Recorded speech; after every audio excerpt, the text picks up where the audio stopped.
elevation. We hunt and we hungry, we celebrating, turning nothing to something and celebrating. Markets changing, recalibrating. The first to get acclimated is the first to stack the payments, but you need to act with patience, but be careful waiting, cause this opportunity won't last forever before it is evaporated. So if you wanna flip some houses, hit me up to make a plan. Your flip deserves the upper hand. Hey everybody, welcome back to another episode of Raising the Flipping Bar. I'm your host, Derek Marlin.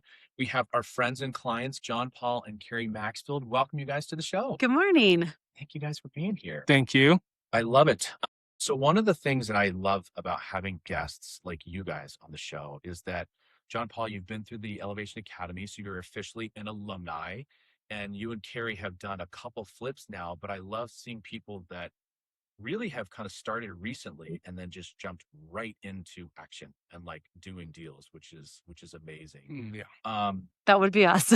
I'm so excited. And I think the fun thing that we're going to talk about today is not just one of the big flips that you guys did up at Boulder Country Club that we were honored to work with you guys on, but kind of more about the journey too.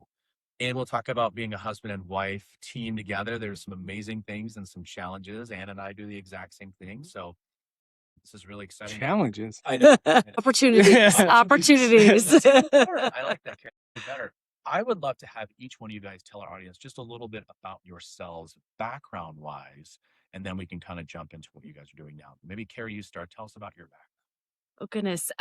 I am about to embark on my 24th year of teaching elementary school. Yep. I'm in DPS, and I have a love for design, always have, and real estate. Yeah. As like a young kid, my parents, we would go to open houses. Yeah, not even thinking that we were going to move. No, they bought two houses. Yeah. But they went to open houses. Every weekend. We would like circle them in the newspaper of which ones we were going to go. And my mom was a real estate agent for a little bit. We run a landscaping company as well. So the environment and gardens are also special. Yeah.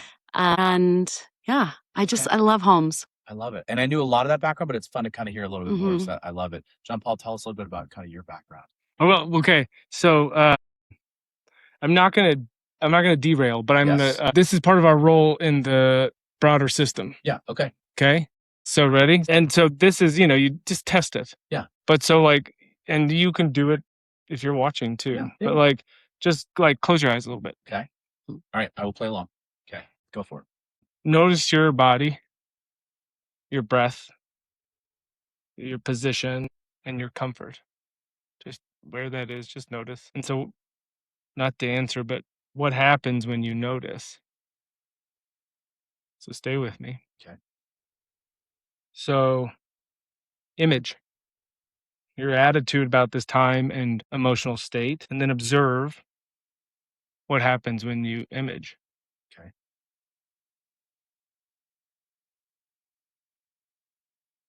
And then observe what seems important to you at this moment.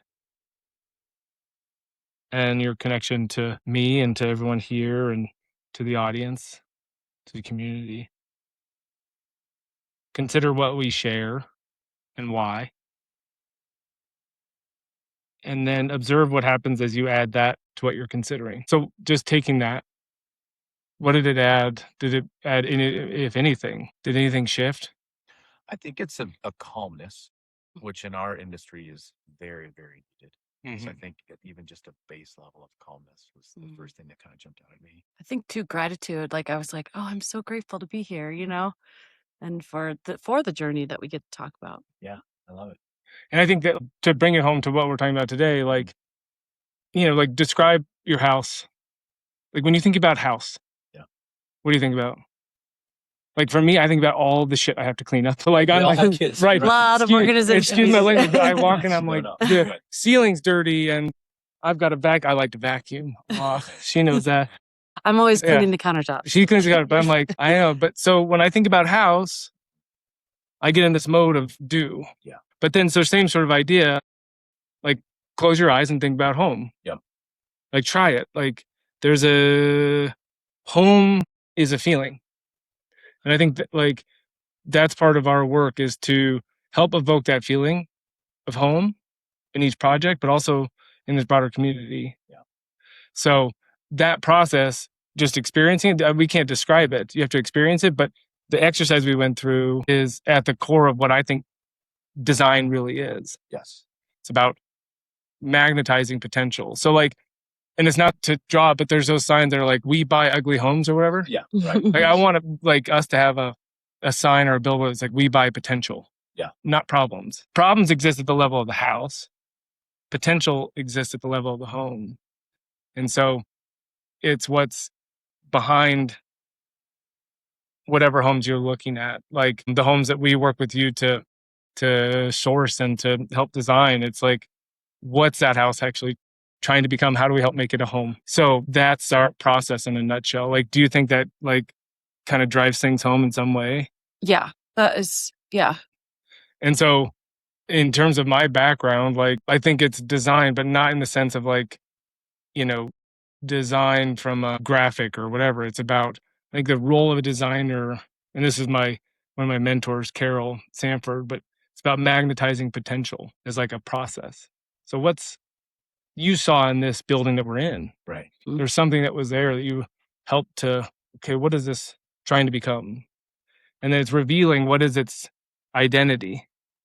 And there's an aspect of like feeling like a hotel or something like bespoke, right? Right. And then what does it serve? It serves as a place for companies between 1 and 6 to come and incubate and grow and develop community and then continue to inoculate the rest of the place. So like that's the process.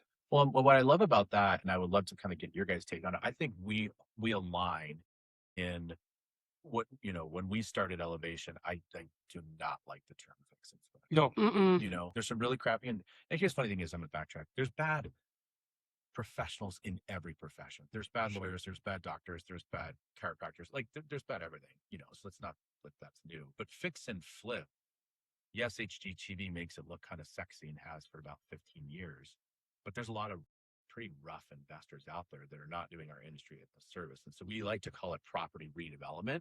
My little cheesy joke is that that's hard to like monetize from SEO and for people to find you. So we use that term a little bit, but I would love to hear your guys' definition.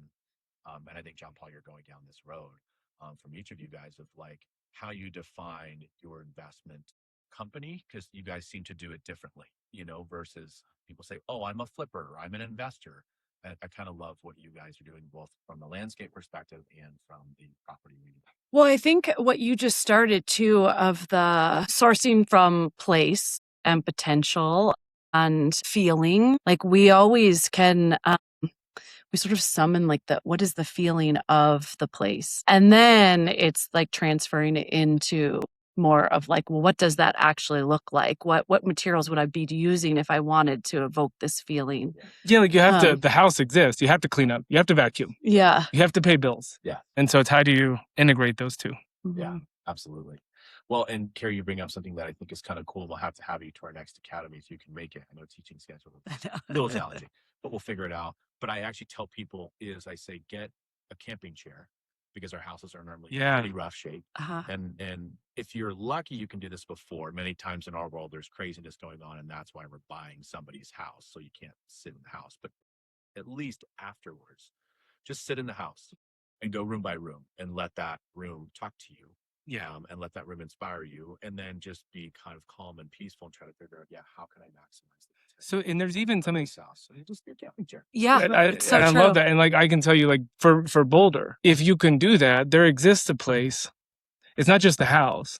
So the second we walked into that house, Carrie knew, she's like, I just feel like this is a family. Yeah. Mhm. And so you could almost feel, it was almost like if you can sit in a place and it's a matter of who we're being at the moment. It's a matter of like how we come to it. But it's almost like that the future family moving in was there during the design. And the thing about that is like there was 2 bathrooms side by side, which is sort of an unconventional thing.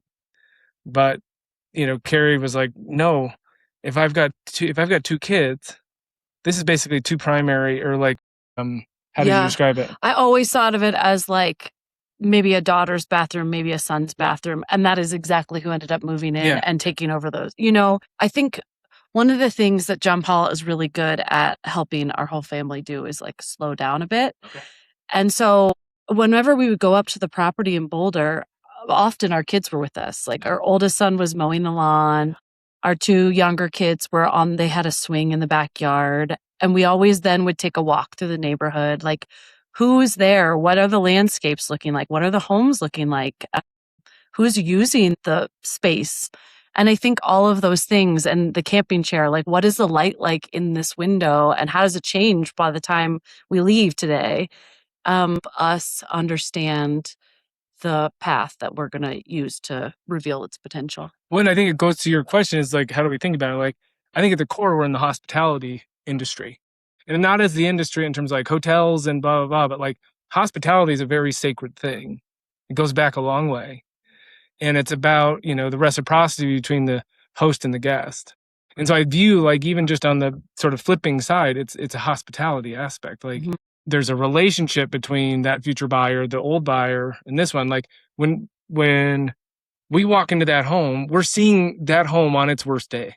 Yes. Right? Yeah. And so the best thing we can do, and we all have really bad days. And so if everyone judged us by our worst day, what would we be? Yeah. And so it's a huge responsibility for both the people who lived there previously on back and the people who are coming forward to then say like, okay, what is this actually trying to become? And to see that through the process. But that requires a lot from us, right? And that's what's, I think, sort of the game is like we grow in the process of this. And so if I think about our platform, it's a hospitality-driven platform. We've got our design studio, which is outdoor and eventually will become indoor. Right. We've got our development, which is the things that we're doing here, but eventually it would evolve into things like this. Cool. Right. And then Living Place Capital, which would be, assets under management. And then kind of similar to what you're talking about is like longer term holdings for the family long term. Nice. So that's how I think about the platform going forward. Does that make sense? Yeah. No, I love that. And hospitality woven through. Even when we're designing a garden, we're thinking about the bees and the butterflies and the rabbits that are going to use it. We're doing one today. Yeah. Or this week. Oh, that's cool. Like, the baby birds. Yeah, we're doing this week, and there was a design to take out this bush, and we go over there, and like Jose's like, these baby birds just 3 little baby birds. Yeah, we're like, we can't take out that bush. The homeowner was like, yeah. So to give our audience a little bit of background too, you guys started out of the gate on a cool mid-century modern flip in Denver, which from a price point perspective was, slightly above median home price in Denver. And just a great, I don't want to call it a starter flip, but like a good bread and butter flip. Those are the kind of flips we do. You guys had great design in that one. What I would love to hear is what was the difference, maybe Carrie, when you walked into the Boulder Country Club flip, which was 7-figure flip.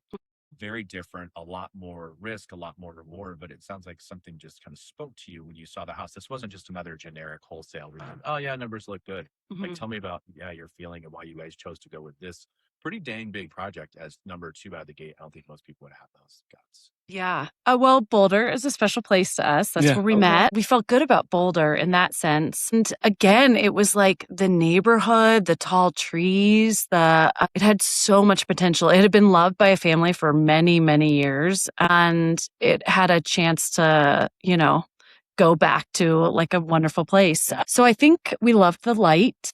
We liked the layout wasn't terrible. Like we opened up walls a lot, but otherwise we liked the layout. From an investment perspective, we trusted you and your team. Like we were like, when you send us a deal, we believe it. Right. Yeah. We trust it. We trust that it's been vetted. Yeah. And so I think that's, also part of the analysis too. And even like, Stacy was with us on the first day that we went in and she had really good friends that had just bought in the neighborhood. And so she had kind of like, here's why they bought in this neighborhood. Here's what they see, the opportunity of this neighborhood. So, and here's like the areas to walk and stuff. So she even had like kind of that place intelligence that helped us feel confident too, and so even though it probably should have seemed scary, it didn't seem like a scary. Oh, it was plenty scary. Scary. Yeah. But no, I love hearing that perspective. And I think you guys do a really good job of leaning into who is the end buying avatar. And we all have strong feelings as investors. No, not avatar, like a person, like actually thinking about something because, and there's a reason I'm like, I'll push against that because when we call them an avatar, we generalize them. So Okay. explain your mom, explain your mom or someone close to you, like they explain it in marketing. You know, I don't know, 70 to 80. Yeah. To explain it. Demographic of Yeah, But yeah. is that actually Versus actually yeah. personal. And so, and I think that's really key. And that's also why even just you have to, when we get into a process, there's this, it's something's dragging us into moving. And so even just the exercise at the beginning of this is you have to kind of shock and disrupt that. Yeah. Because that's what brings you back. And it's constant throughout the process. The fear is going to come up like, oh God. Yes. Like, what are we doing? Well, and actually one of the fears was, we had this sort of like, who did we envision coming like to live in this home afterwards? And that was not who was coming to tour the home. Over and over again, we were having a different group of people coming through. And I was like, oh man, we really missed the mark here. Like we didn't see this as the buyer, and they were never the buyer. Yeah. In the end, it was who we saw as the buyer. But there's self-doubt through that too, because you're like, oh gosh, should I not have done these bathrooms next to, these 2 kid bathrooms? I don't know. Would you say, and I don't want to put words in your mouth, would you say maybe, because this is something that we looked at from an analysis standpoint up front, which is you do want to appeal to a wide audience. It gives you a great chance to succeed.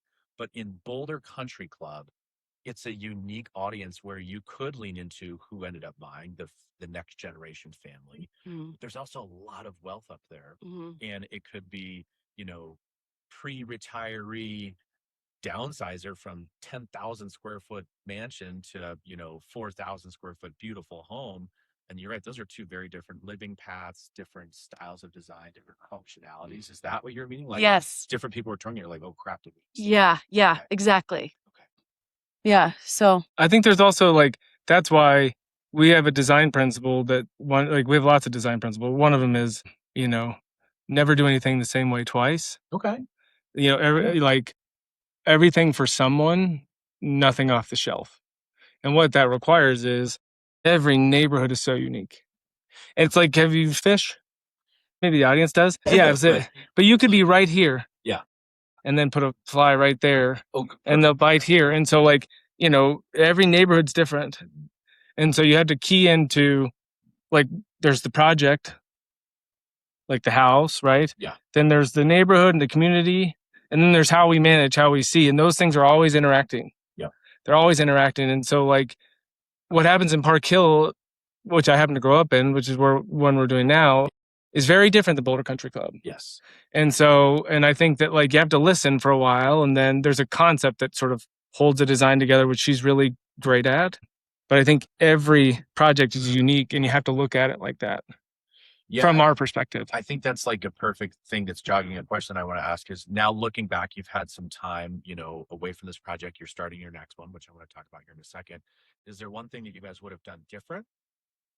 And then is there one thing that maybe what became your favorite? My favorite part of the house was how the house opened up to the outside and kind of evoked this indoor outdoor living that I think is really important for a family of young kids and to a Boulder resident, taking advantage of that. I think from the front door, you saw these quad doors that opened, and you just had the sightline to a beautiful patio and outdoor space. That was my favorite. Nice. I love that. I like the light. Yeah. In the dining room. And what was cool is that that wasn't there. You had to sit with it and then be like, well, that juniper is blocking all of that. Yes. Yeah. And there was we were talking about the bird. There was a nesting bird in that one. Okay. And I heard these birds talking, and I was like, oh, that's so cool. They're talking to me, these 2 adult birds. And I was like, wow, hi guys. And then I kept cutting the bush. And then it was you're hey man. And I was like, crud, a nest. Mm-hmm. And the little baby bird fell down because these nesting birds are in these bushes. Sure.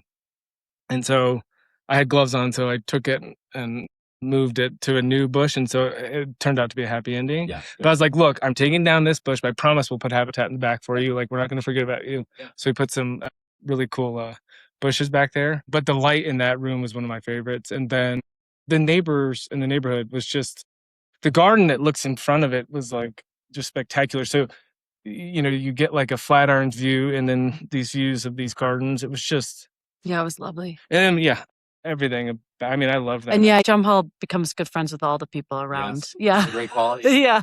I guarantee you, well, one, not that it has to focus on business. You guys make great connections with people, but also it's just nice that they know, again, you're not just some run of the mill flipper Yeah. using that term, and then great things will come from it. I don't know what that is. It might be business, might be friendships, might be whatever. It's Verbally. purely like, that one's just like, I'm a curious and like love connecting with people. So Yeah. that's where that comes from. But yeah, and then it also helps to shape the design and helps connect the team working.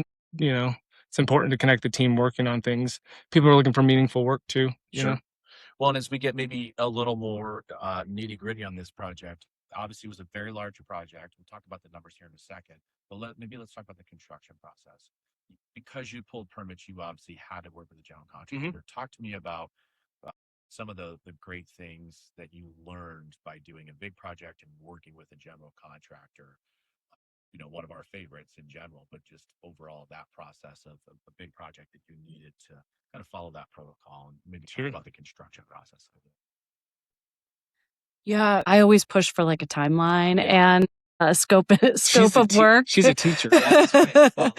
Yeah, follow the lesson plan, which contractors don't love doing, only because they don't want to timestamp necessarily their work. I think they're very good at times, like of saying, here's the flow of what's going to happen. But I don't know what else. But like, so we got to work with Felipe and DC. I mean, amazing. Yeah, he's great. And that was a connection through you. And I mean, that was like working with like Yoda. Like, he became our mentor, really. He's great. Like the whole team, like he and like his dad, like all of it. They're just amazing. I would recommend working with them and excited to work with them on many, many more projects, but like couldn't have asked for somebody better.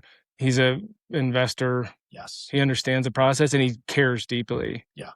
And I totally agree. Yeah. Shout out to Felipe at NBC. Yeah. I think we did like 25 projects with him between our company and our clients, which has been great. But you're right. I think that's a really big defining factor that people listening should figure out. There's people that are contractors and they might be great. They might have done tons of, Highlands Ranch basements or whatever. But if you're not an investor focused contractor, I think those are two major differences. That's a good point. Very good point. point. Not to say you can't succeed in one role versus the other, but I think it was important to us, and I'm glad to hear it's important to you guys. Yeah. Talk to us a little bit about, you talk about what you thought should have been the flow. we teach a very specific scope of work. We've got timeline, and we use money.com to track it all, but for good or for bad, and I think contractors definitely, do a little CYA, which is fair, because we don't know when permits are going to get approved. In the city, every municipality is very, very different. Maybe talk about your experience working with the city and county of Boulder and how the permitting process, how you guys felt about that, because that can either derail a project really bad or be kind of fairly on track. How was Boulder to work with this big project? So we weren't in the city of Boulder. Okay. We were in Boulder County. Boulder County was phenomenal. Boulder County and Boulder City. Very different. Yeah. Two very different. And actually, I think we went in thinking it was going to be really hard permitting. Up front, you have to, they're, obviously pretty environmentalist. And so you have to know like what all of the codes are for efficiency on all of your appliances and any of those things. And so we were pretty on that. And you kind of work on a credit system. If you have this that is installed that's going to be high efficiency, then you get this much credits. And I actually thought it was wonderful. Good. They were pretty easy. Yeah, and I think Felipe's experience up there was a big component of that. Good. Yeah. Yeah, you're right. Boulder County is very different. It seems to be reasonable to work with versus this city of Boulder, where they call it the Republic of Boulder. Yeah. It can be challenging. It can make you sway one way or the other sometimes doing projects out there. Sure. And they, that neighborhood also has an HOA, which, also from someone in our business, could be like, oh gosh, that's another thing that you have to be on top of. But they were wonderful to work with. And the principles that they had in place, for example, being like a dark sky neighborhood, then helps you understand what kind of lighting you're going to put on the exterior of the home. Okay. You're like, okay, well, that's one thing that I will follow. And so we thought it was great. Yeah, I love it.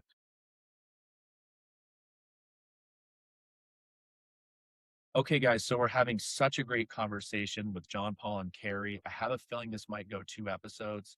So stay tuned, you guys. We've got so much more to come. You're going to love what's in part 2 with John Paul and Carrie. Stay with us, guys. Elevation, elevation.